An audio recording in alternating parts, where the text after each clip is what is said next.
Now we're going to determine if there is a statistically significant difference between this, or the price at which the client used to purchase 1 kilogram of L-arginine from these suppliers and from foreign suppliers. So we're going to compare these ones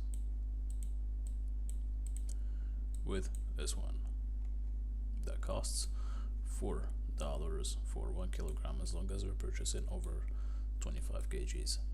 And we're not going to compare it to 4, we're rather going to compare it to 6.23 or this value, because I'm also accounting for shipping, storage, and insurance. So I'm going to import the necessary libraries. Let me clear the outputs. Then we're going to instruct it to read the Excel file and print the header. So here you have orders, supplies, date, price, quantity, and total. Then we're going to create a data frame for each supplier. So A will have its own data frame, B will have its own data frame, and so on. Then we're going to print all of them, that way you can see them. Here's A all the way down to H. Now we have to define what is a null hypothesis.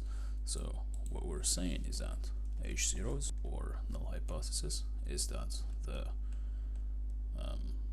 current supplier, say, price is equal to the, let's say, new supplier price, and the opposite of it is H1, which is that CSP, the previous supplier, is not equal to the new supplier price, meaning that there is a statistical significant difference between the two. Now we're gonna do is we're gonna run the test itself. We're gonna have 5% as a error margin, and we can see that based on the p-value being below the 0.05, we reject the null hypothesis. Same for all the suppliers. And now we're also going to run a test to determine if there is a possibility of committing a type 1 or type 2 error, which is the possibility of being wrong and the possibility of not being right. So let's run it.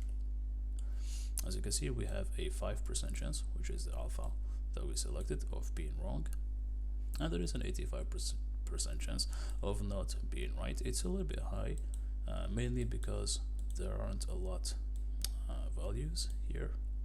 We roughly have maybe 20 or 30 entries per supplier, which is very little. Alright, so now that we know that there is a statistically significant difference between the newly purchased price or the import price as well as the current one, what we're gonna do is try to ask if it's actually cheaper to purchase import ones. We're gonna run this code, and just directly based on the p-values we can directly see that they are below 0.05, and therefore we reject H0. Therefore the price is statistically lower than the current one for suppliers A, B, C, D, E, F. F is right here.